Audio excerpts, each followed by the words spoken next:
Happy birthday, Mario! It's been 40 years since the plumber's first platforming outing, Super Mario Bros., was originally released, and he doesn't look a day over whatever age he's supposed to be.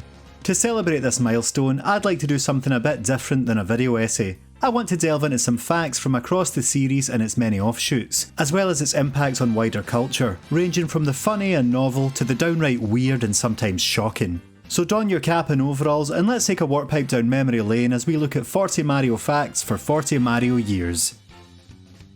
Originally called Mr. Video and Jumpman, Mario was later renamed after Mario Segale, who owned the land on which Nintendo of America's warehouse was situated. There are different stories as to what happened, including Segale berating Nintendo president Minoru Arakawa for being late with the rent, or the team using his name as a joke because he was so reclusive that they'd never met him. Segale didn't have much to say on the matter through the years, other than quipping to the Seattle Times in 1993 that he was still waiting for his royalty checks. The eastern part of Super Mario Bros. 3's Waterland is geographically similar to Japan, made up of 4 islands. The castle is positioned where Kyoto would be in the country, the ancient capital, but also where Nintendo's headquarters are located. Other Japanese locales in the games include Super Mario 2's Yokai Ministry, complete with shrines and folkloric creatures, and Bowser's Japanese-style castle in Super Mario Odyssey. Many characters also take influence from Japanese culture and folklore. Womps are based on the Nurikabe, a mythical creature that acts as a wall to block the way of travellers, while the similar stare-face ogre is clearly based on the Oni, another such figure. Koopas share similarities with the Kappa, a Japanese turtle-like humanoid with a beak. Lakitu's original name Jugamu comes from a Japanese comical story, and Mario's Tanuki suit is inspired by the Tanuki or raccoon dog, which in Japanese folklore has magical shape-shifting powers. Luigi is based on Mr. Bean. Well, when it comes to Luigi's Mansion 2, he is anyway. Bryce Holiday, director of Next Level Games who developed the 3DS title, said that the team watched a lot of the classic British sitcom to get reference points for the character, who Holiday described as a hapless fool and reluctant hero, who you know is going to get into trouble, but you're kind of surprised about where it's going to come from. There were adult films based on the series called Super Horneo Brothers. According to the star, Ron Jeremy, who had been told he resembled the plumber, Nintendo bought the rights to the film to prevent its release. It's still out there on the internet, but let's move on before I get demonetised.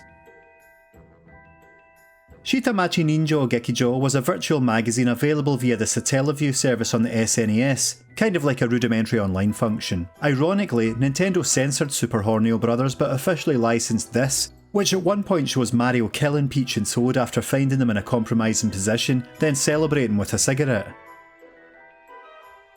King Koopa's Cool Cartoons was a live-action show aired in Los Angeles in 1989 in which an actor would dress up in a fucking terrifying King Koopa costume, the Mario cartoon's equivalent of Bowser, and introduce shows, make jokes, give out prizes, that kind of thing. The original actor, Christopher Collins, was fired due to alleged inappropriate behaviour. In one piece of surviving footage, you can strangely hear him say, "What are you from, Biafra?" thought to be aimed at some African American kids in the audience, but there's no confirmation of this. It was eventually cancelled, partly on the request of Disney President Michael Eisner regarding its content.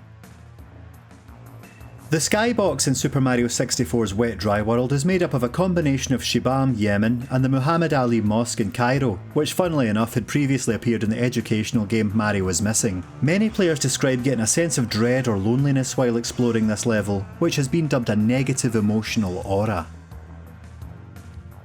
During the closing ceremony of the 2016 Olympics in Rio, then Japanese Prime Minister Shinzo Abe emerged from a warp pipe dressed as Mario to herald his country staging the event 4 years later, which for obvious reasons turned out to be 5 years. Pac-Man, Doraemon and Hello Kitty also made appearances during the video sequence. There's an image from the Beslan school siege and the internal data of Mario Kart Arcade GP. Considered the deadliest school shooting in history, this incident in the Russian town ended in the deaths of 334 people. Not much more to say on this one, a truly bizarre occurrence. A number of music artists have released songs centred around Mario. Pop-punk band Patent Pending had Hey Mario, lamenting the plumber's doomed relationship with Peach, while English DJ Simon Harris released an electro house song named after Super Mario Land in 1992, sampling its music. He had the audacity to do this without permission from the notoriously protective and litigious Nintendo, but luckily they loved the track, which got to number 8 in the UK singles chart and led to Harris doing an entire Mario-themed album. More recently, the plumber's been name-dropped in songs by Kylie Minogue and Tyler, the Creator. There was a special segment of the American skating show Ice Capades based on Mario in 1989. Introduced by a young Jason Bateman and Alyssa Milano, it sees Princess Peach, who sounds like Barbara Streisand, I'd better give a call to the Super Mario Brothers. Call upon the Mario Brothers to take to the ice and do battle with King Koopa and his minions. Bowser isn't just the name of Mario's arch-nemesis, but coincidentally it's also the surname of current Nintendo of America president Doug Bowser. Crazier still, there's also Gary Bowser, whose experience with the company has been far less fortunate. He owes them $14.5 million after being convicted of fraud for his involvement with a Switch hacking group. Talk about nominative determinism. Has Super Mario Bros. 2 ever felt different to you? That's because it originally wasn't a Mario game. It was Yume Kojo, Doki Doki Panic, made by Nintendo for Fuji TV's 1987 media event. It would introduce several enemies and abilities that would end up continuing through the actual Mario series, like Peach being able to float. It was released as Mario 2 outside of Japan because it was feared that the country's actual Super Mario Bros. 2 would be too difficult for Westerners. This was later released as the Lost Levels as part of Super Mario All-Stars, while the reskinned Western Super Mario Bros. 2 was eventually released back in its native Japan as Super Mario Bros. USA. The original Donkey Kong started out life as a Popeye game, Miyamoto having designed it with the Sailor Man in mind. However, when they were unable to use him, they replaced Popeye, Bluto and Olive Oil with Mario, Donkey Kong and Pauline respectively. Nintendo would release a Popeye arcade game the next year though, and Wario would later be designed as a sort of Bluto to Mario's Popeye.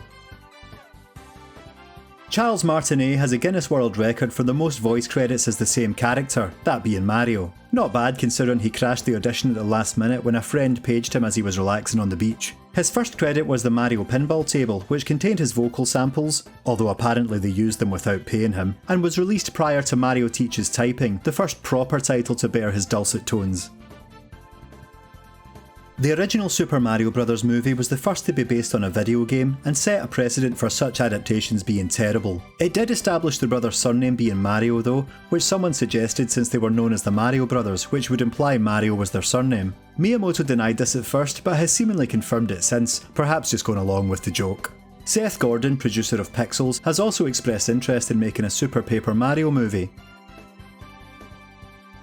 Wario was originally envisioned as being German, even at one point voiced by Thomas Spindler, a German translator who worked for Nintendo. You can hear the character exclaim "So ein Mist" when he loses in Mario Kart and Party on the Nintendo 64, a German expression meaning something like "darn it," but which English-speaking players heard as "Oh, I missed." Strangely though, Charles Martinet claims to have said "Oh, I missed" when redoing the lines for the international release, and was unaware that Wario was German, so seems to have also misinterpreted what was being said. There have been a number of crossovers between the Mario and Zelda series. Il Piantissimo Unmasked is the running man from Ocarina of Time, in which there are also pictures of Mario characters in the castle. You'll find Link snoozing in the Rosetown Inn in Super Mario RPG, as well as a tile puzzle of him in Super Mario 3D World, while a number of Mario characters appear in Link's Awakening. Various Nintendo characters were planned to appear in Mario & Luigi Superstar Saga's Cafe, but the idea was dropped during development.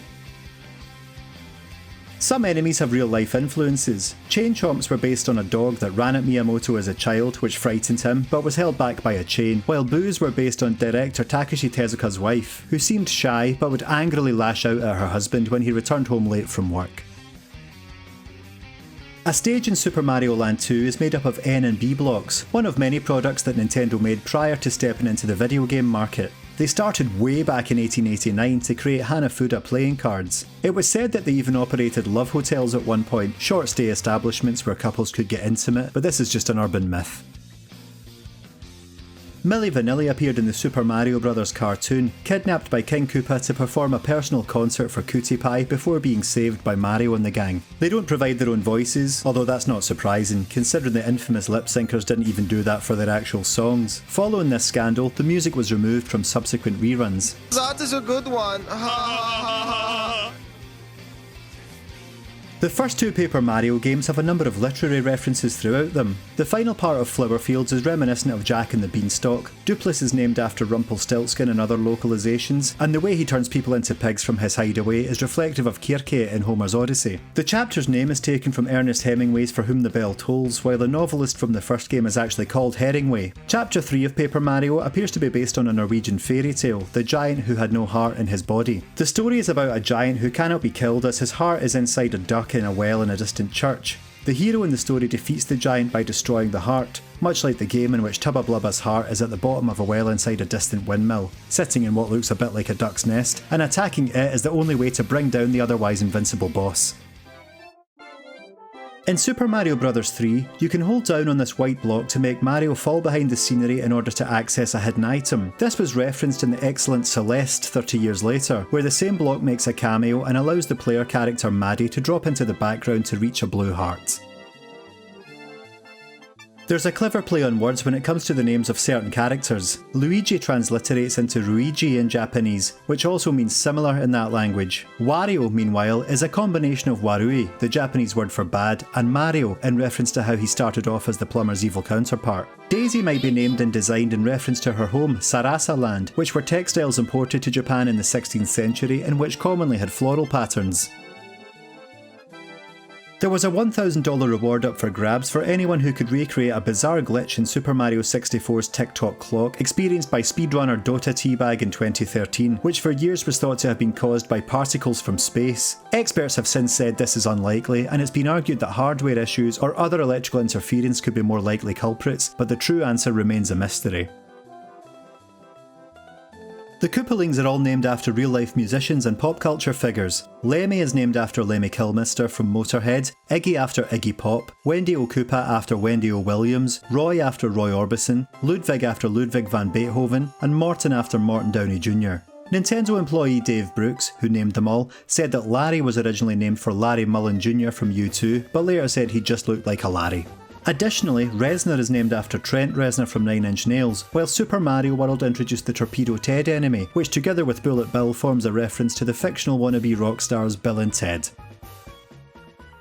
On the cover of the original Super Mario Bros., Mario is about to die as he's against a wall and above lava. He wouldn't be able to jump from this position, and there's no item in the game that would allow him to fly. Miyamoto denied that this is the case, but mechanically there'd be no way for him to recover from this situation in the game. However, a speedrun technique was discovered which does indeed involve jumping into the lava, so perhaps Miyamoto knew more than he was letting on.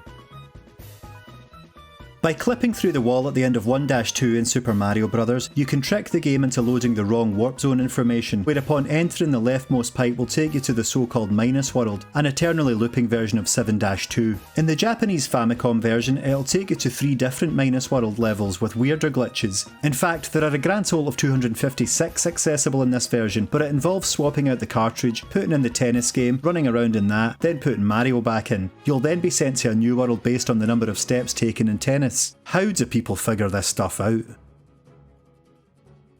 Ever heard of Super Mario 128? No, it's not a twice as good sequel to Mario 64, but a GameCube tech demo from the year 2000 that featured 128 little Marios running around a morphing platform, designed to show off the forthcoming console's capabilities. Its tech was later integrated into titles including Pikmin, which involves loads of little dudes working together, and Super Mario Galaxy, which made use of the spherical planet physics. Super Mario Odyssey appears to have been influenced by the Game Boy's Super Mario Land, which was 28 years its predecessor. Odyssey concept art shows an allusion to Daisy as well as Mario Land boss King Totometsu, and the same Moai statues from the Game Boy box art. Creatures resembling these did show up in Odyssey in the form of Moais, whose names are a play on their Easter Island likenesses. They appear in the Sand Kingdom, also partly modelled on Egypt like the first world of Super Mario Land. Odyssey was a pretty irreverent game in its own right, so it's neat to see the obscure oddball of a retro title being used as a jumping off point. Check out my Super Mario Land video for more on this. The Wizard is a 1989 film about some kids who enter a gaming competition, infamous for its Nintendo-related product placement, particularly its unveiling of Super Mario Bros. 3. This had, however, already been playable on Nintendo's PlayChoice 10 arcade cabinets. The game also made a cameo in Beethoven a few years later, somehow being played multiplayer and using a power glove. A well-known one, but it's always fun to talk about. In Super Mario Galaxy 2's Shiverburn Galaxy, if you look up at the cliffside, you can see 3 ominous figures staring down at you. There are actually 4, but one is obscured by the terrain. In the game's files, these are called Hell Valley Skytree, Hell Valley being an actual place in Japan. Other creepy occurrences can be found in Super Mario 3D Land, where you can see a UFO as well as a ghostly face that follows you through a ghost house level. Alcohol has been censored between the Japanese and Western versions of various games across the series. In Mario Kart, Peach and Bowser drink booze when they win, while in Wario Land 2, the penguins hit Wario with mugs of beer that make him stumble around drunkenly. This was changed to black orbs that just turn him into Crazy Wario. Bobbery asks for Chocola-Cola in the English version of the Thousand Year Door, but in other localizations it's referred to as wine, even being a vintage red in Japanese. The Admiral has expensive tastes. Mario's Picross also had alcohol and cigarettes replaced in its Western release. Other examples of censorship include Super Mario RPG's Bowser making a victory gesture considered rude in the West, Mario seemingly doing the Sea Kyle in the Thousand Year Door, and Kamek using a word in Mario Party 8 that's considered a slur against disabled people in the UK. Super Princess Peach was a game that saw roles reversed as the First Lady of Gaming set out to save the boys from Bowser. It was criticised for reducing her to a series of mood swings though, and the ending featured a double entendre about the so-called Vibe Scepter. It wasn't actually her first solo game though. That was Castle Run, an LCD watch game that was part of a McDonald's promotion in 1990. You can learn more about Peach's history as a hero in my video on her.